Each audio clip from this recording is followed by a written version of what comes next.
Good morning. My name is Gina Lunsford. I currently live in Pueblo, Colorado. It's about 2 hours south of Denver, and I attend school at the University of Colorado, Colorado Springs. I am very excited to be graduating this May with my Bachelor's of Science majoring in nutrition and to move on to the next step of my career with an internship. Some of the things that I really enjoy doing are going on adventures with my husky. We do a lot of hiking together. And I've also been really getting into the local farmers market and agricultural scene here in Pueblo. We have a lot of farms and we are proudly known for our Pueblo chilies. So I've been learning how to cook with that, really make some delicious recipes. And I also love anything to do with adrenaline. I found out this past year that I love skydiving, and I am actually attempting to get solo certified within the next couple of years once COVID lets up a little bit. Something that helps me stand out from other candidates is that I am very resilient and charismatic. It helps me be great at team management and bounce back from situations that don't always work in my favor, which with community nutrition, it's sometimes programs don't work out, and being able to bounce back and learn from that is very important. My charismatic nature also tends to be a little bit contagious, I've found. I get very excited about things, even mundane tasks, because I think it makes it a lot more fun. And usually that really rubs off on people and gets them excited too. And it makes working a lot more fun together, so.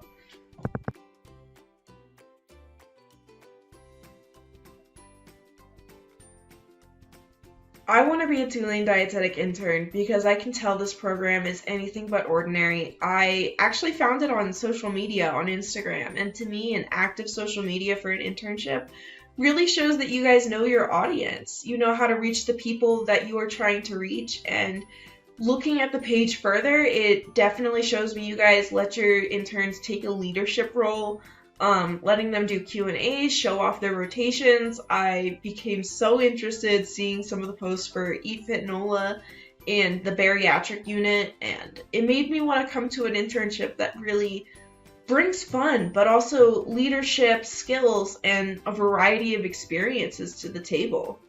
I also really enjoyed the amount of culture that you embrace with the city of New Orleans. It's something I don't see very often. A lot of westernization takes over dietetics sometimes with the demographics of the community, but with this program, you really embrace the culture and the food and tradition of New Orleans, and I think that is so important to the success of community nutrition.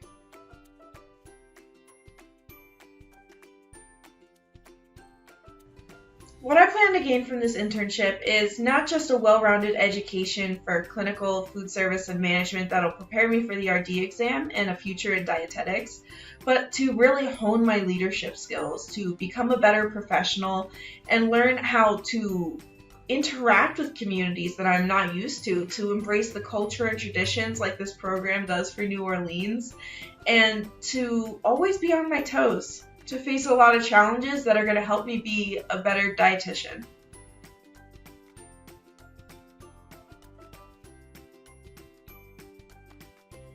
I have definitely felt uncomfortable in a situation before. If it's something like sexual harassment or racism, that's something I have a zero tolerance for and does need to be reported. If it's something more of a misunderstanding level or unclear communication, or I just felt uncomfortable with the procedure, that's by a case-by-case basis, I think. If a preceptor is cutting corners or making unethical decisions, I think first and foremost it is important to talk to them, see why they're doing this, but if it's something that continues or something that looks like a habit, I think it does need to be reported to the internship director and dealt with at that level.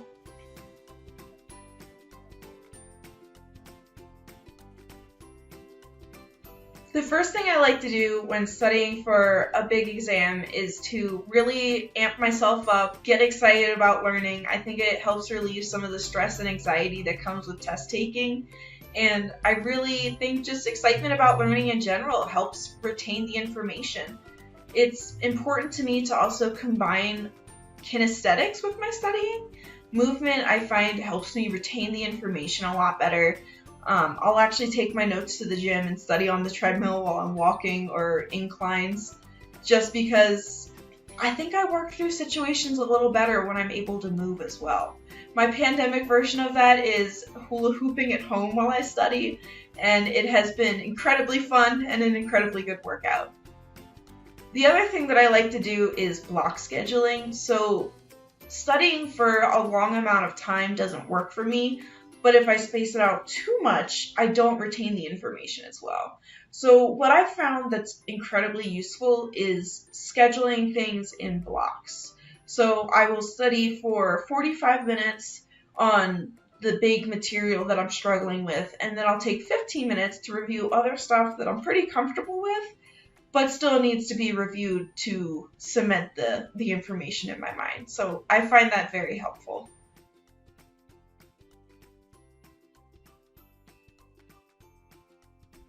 I definitely have been in situations where I have been treated unfairly. A couple years ago, I started at the Home Depot as a cashier, and it wasn't the best fit for me in that role, so I applied for another one as a sales associate, something I know that my skill set would be better geared towards. And I ended up getting passed over for the position because they wanted a man. They didn't think I could lift the heavy tile and all the mortar bags and stuff like that. And because my performance as a cashier wasn't phenomenal, it wasn't the best. And how I ended up handling the situation was I actually went to my management team and my supervisor, and I explained why my skill set was not really being utilized as a cashier and why I would be a better fit for the sales position, and that I definitely was physically capable and I could do it. If they gave me a chance, that I would show them that it would not be a regret for them. And that exactly happened. So I finally got the position, they gave me a chance, and I worked incredibly hard to show them that this was the position for me. This was something I could definitely be a contributing member of the team for. And it turned out really well. I actually got several awards in my time there, and it's something I am very happy to have in my experiences.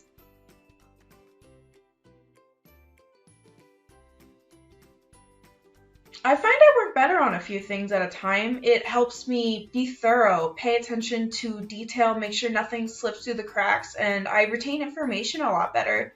It makes me feel more comfortable if I need to present any of the information or have it come back up later. It's still fairly fresh in my mind working on a few things at a time. But if I do need to work on several things at once, I am completely capable of it. I've learned to block schedule, really plan everything out, but also how to be flexible with it. If plans change, if I need to work on something else, if something for one project comes up, I've learned how to handle that and really balance everything.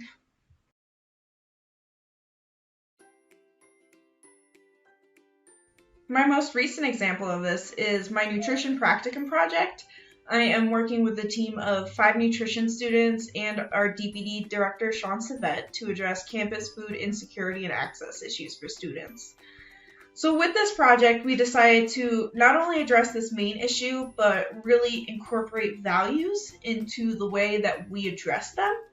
So we've been working on aspects of sustainability, supporting local economies in the process, valuing the workforce, and overall the nutrition of students. So it has a lot of components to the project, which is very exciting, but also it means we have to be very careful with keeping track of everything, keeping up with connections, emails, and different parts of the project. So it's been interesting learning how to balance this large project with my side project working with Hunter-Gatherer Buyers Club, getting OFN or Open Food Network up and running for their shopfront, which will get them into the digital age, which is exciting. And also managing the project, learning how to delegate work for different aspects of sustainability and local economy support, while also balancing my personal life and my other classes. And of course, the internship application. So it's been a bit of a whirlwind, but it's been very exciting. And I think the most important thing is just communication and really good organization. They have been lifesavers in this process, and really being excited about it as well has helped prevent some of the burnout. being excited about this project gets most of my connections and the people I'm working with really pumped to make a change, so it's exciting to see.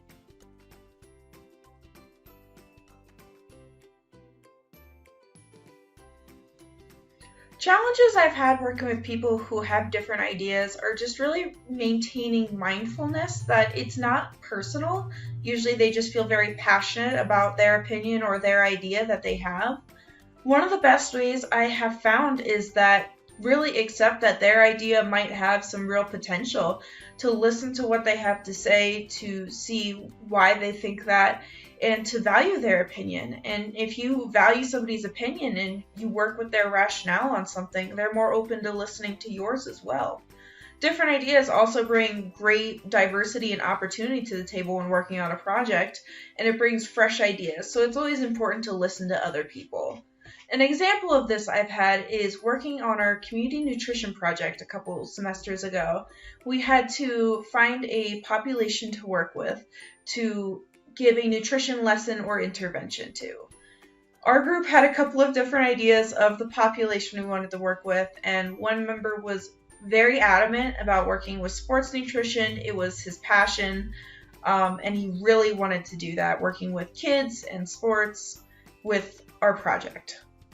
Our group as a team decided to take a vote, kind of discuss our options, and at the end of the day, even though he was very passionate about his idea, walking through different options, looking at what populations were best going to serve the needs of the project and produce the best results in intervention was what we had to put first. And this is applicable to all dietetics. It's the needs of the client or project that come first. Even though we all have our own opinions, we are working for clients and good outcomes.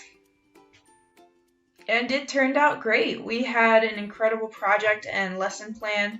We did not get to present it because of COVID, but we did get a chance to meet and interact with our population from the sober living community, and we had a phenomenal focus group with them.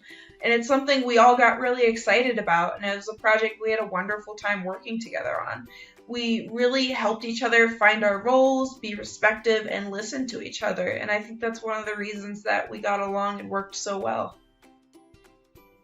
Thank you for watching this video. I really appreciate all the time and effort that goes into watching these and going over the applications, and I really hope that this coming fall I will get to be a part of the Tulane family at this program.